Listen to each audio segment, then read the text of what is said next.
Hello, welcome, Devil Sniper here, and today I'm bringing you episode number 36 of our career mode with West Ham United. January is done. The transfer window is done. The January review has been done. A good month. January was a really good month, and we made three signings. Three fantastic signings in my personal opinion. We've planned for the future in some ways, but at the same time, we've got a player in who's first team quality, who is, potentially world class if he can bring it all together. He has all the complete attributes. Of course, we brought in Santiago and we brought in Cubes, who I feel are going to have a big future at the club, but probably next season. But for the now, our new number 9, Raul Jimenez, £17.5 million we've laid out for the big man. And I believe he has all the attributes to be the player we need him to be, to score the goals we need him to score, because we've lacked that this season. We've lacked that decisiveness in front of goal. It hasn't cost us too many games, to be fair, though it has cost us points overall. We probably drew too many games where we should have won them. If we had that clinical finisher, we'd probably be sailing the league, walking the league, destroying the league. But as it is, we're not. We're there and thereabouts. It's going to be competitive all the way to the end of the season. It's just now, if we got the bottle to continue our run, have we got the bottle to keep going?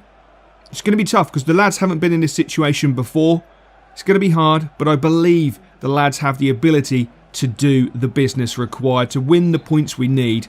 But it is going to be a tough game. We are playing at St Mary's against Southampton, and you'll recast back, it was the last 15 minutes in the London Stadium when we tore them to shreds and got away with a 3-0 victory. But Raul Jimenez pulls the ball forward into Arthur. Arthur plays a delightful little touch into Dimitri. Dimitri into Faguli. Faguli into the box. Right foot shot. Bottom corner. 14 minutes on the clock. 1-0 to West Ham. And it's not going to be the same story for Southampton, who dominated the first game at the London Stadium. Absolutely dominated. Probably should have gone in at half-time 1 or 2-0 up. Probably should have won the second half as well. But the last few minutes, they lacked the concentration. And we absolutely tore them to shreds. But it is Jimenez picking up that ball, dropping deep, drifting forward, plays a delightful ball into Byram. Byram moves forward, has to turn back. Jimenez goes out to the wing. Faguli cuts into the middle. Faguli on the ball. Faguli into Dimitri Payet. Payet with the finesse shot into the bottom corner to make it 2-0 after 23 minutes. And you've got to say, the big man, Raul Jimenez, fantastic play there. Dropping deep, picking the ball up, knocking it into Byram, making the overlapping run, which made space. The centre-back spread. Faguli goes through the middle. Faguli just plays a delightful ball into the talisman. That is Dimitri Payet, and he slots the ball home. The Faguli-Payet partnership has been phenomenal this season. Absolutely phenomenal this season. But it is Southampton on the attack at last. They haven't created anything for 30 minutes. The ball is out on the left-hand side. Looking to cut in. Nice little cross. Great header there from Shane Long, but he just puts it wide of the post. And again, Mikel Antonio moving forward. Plays the ball into Arthur.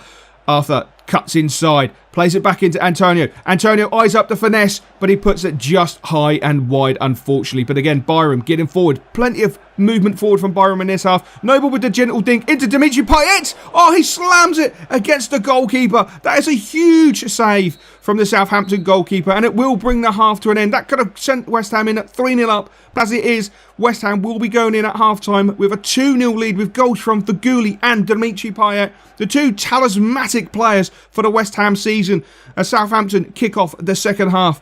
West Ham would just be looking to tighten the doors, not allow any sloppy goals, but it is Southampton straight away in attack. Klassen, Austin with the shot, just puts it wide of the post, but it looked like Randolph had that covered, to be fair. But it was a great move from Southampton, who really didn't create anything in that first half. They were just nullified by the brilliance of West Ham's defensiveness for once, because West Ham have been sloppy as Reed has shot, but he puts that wide with his left foot. But it is all Southampton in the second half. West Ham seem to be adopting their old stance of allowing too much time and space. A fantastic cross in there. Absolutely fantastic cross. And the header, unfortunately, just goes wide. But it is Jimenez going forward. He gifts the ball away. Southampton on the attack, looking to turn it around into a counter. But no, they won't have the time to do it, as the referee concludes the game. And it will finish Southampton 0, West Ham United 2. And Filippo Bonaperti looking rather content with himself. I'm not sure he will be content with that second half performance, as West Ham did slip into their old habits of allowing too much time and space and teams to come onto them, which is just not acceptable at times. And of course, we're going to have a quick look at some player training. We haven't done this a lot this season because I don't want to essentially waste too much time just showing you constant player training, because all we do is simulate them. I don't bother doing them real. I just get them simulated, get them out of the way, and hopefully the players grow, which we all know they do. Of course, we're going to be training Cubus. We've got to be training Cubus. Cubus he's a fantastic player. I want to get his stamina up. I just want to turn him into a little midfield dynamo. And of course, we get an international offer, and it is England. England have come to us and said, we want you to be our manager. I'm not 100% sure I'm really interested in doing international jobs in the first season or the second season of the career mode. I think in realistic terms, I'd like to wait until probably season 3 before we have a punt at doing international football. See how it goes. And of course, Simone Zaza is back from his injury, which is fantastic news. When you think he got that hat-trick against Middlesbrough, played against Norwich, got injured, it's not good. And of course, Lanzini, he wants us to have a look at his contract, which I'm more than happy to do. This little man is fantastic. He is an Argentinian wizard. The biggest disappointment probably for Lanzini at this moment in time is Dimitri Payet is just so good. He's just another level of brilliance at times. He really is. He's the biggest game changer we have at the club at this moment in time. You know, he can take a game by the scruff of the neck with a big tackle, which is probably unlike Dimitri Payet, or a big pass, or a simple pass. You know, he can have a shot from 30 yards that will clip the bar and it will just change the way we play, just change the atmosphere for the fans, and it gets us on that attacking essence, which is fantastic. But of course, Lanzini is just so good. Best defensive teams, of course, we are number 1, followed by United, City, Chelsea and Everton. And one of my personal favourites this season has to be Arbeloa. He has been a revelation. At the beginning of the season, I thought to myself, Arbeloa is far too old to have a real impact. But this season, I have to say, he has been phenomenal. Absolutely phenomenal. He's tied down that right-back position. If it wasn't for Sam Byram having such a good season in the first team, I would seriously consider Arbeloa moving up to the first team, to our proper first team. He has been that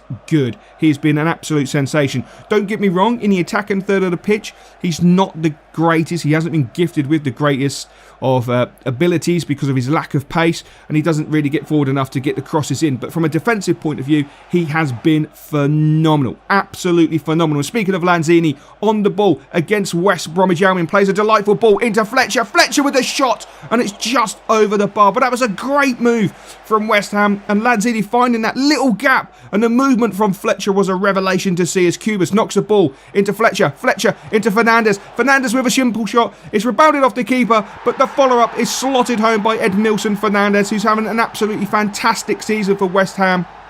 Really is a talented little Swiss player. Breaks through, should really put it away. Snatches at the effort. The player goes to clear it, completely misses it. Fernandes picks the ball up and just slots it past the West Bromwich Albion goalkeeper. He should have put the first opportunity at home, and that's something that West Ham have been guilty of all season, not taking their first opportunities. But thankfully, Edmilson had the ability and reactions to react quick enough to slot the ball home and give West Ham that nice early lead. But it is West Bromwich Albion on the attack. McLean with the ball, passing it out to left to Galloway. Galloway into the box for Jakob. Jakob doesn't win the header. It's played back into Berahino, but he fires the shot directly at Randolph, who's been in sensational form this season as the ball was thrown out to the left-hand side with Lanzini moving forward, cutting inside, coming into the pitch, drifting into the middle, into Fletcher. Fletcher has time, Fletcher has space, plays a delightful ball into Ayew. Ayew into the box, left foot shot, hits the post, rebound. Oh, it's been missed by Lanzini. It hit his ankle. And West Brom were able to clear there, but Edmilson, nice little turn inside, onto his right foot. His strong right foot fires the shot, takes a deflection, takes all the power out of it, and that was easy for the West Bromwich Albion goalkeeper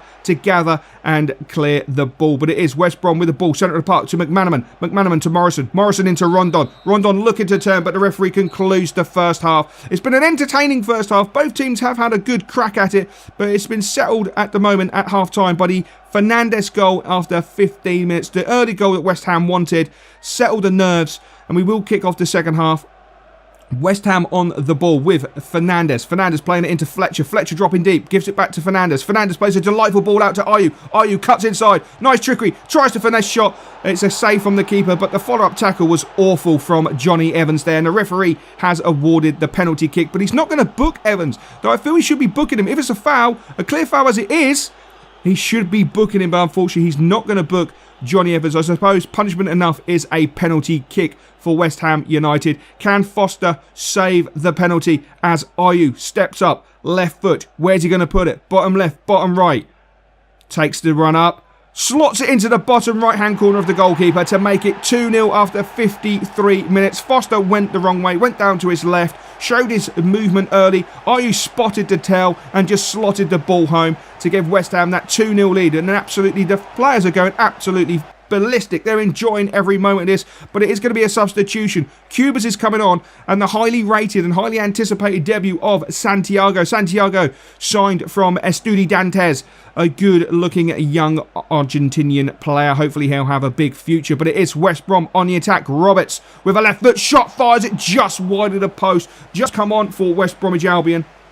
For Rondon, I believe, looking really up for trying to get him back into the game as the ball's flicked into Berahino. Oh, Berahino's pulled it back. It's 2-1, 75th minute. There's enough time for West Brom. Can they get a result out of this game? The movement down the right-hand side was absolutely fantastic. The header in the middle was absolutely fantastic. Absolutely out of nowhere. You have to say that Oxford and Arbeloa there were at 6s and 7s. Completely got it wrong. Absolutely got it wrong.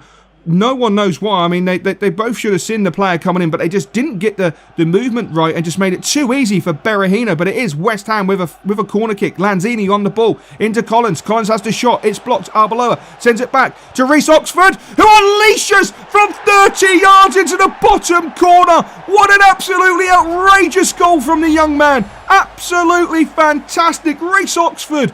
He had time. He had space. He could have dinked the ball back in. He had no hesitation but to slam the shot like a rocket into the bottom corner. Absolutely fantastic. Arbeloa spies Reece Oxford, just lays it back. One touch.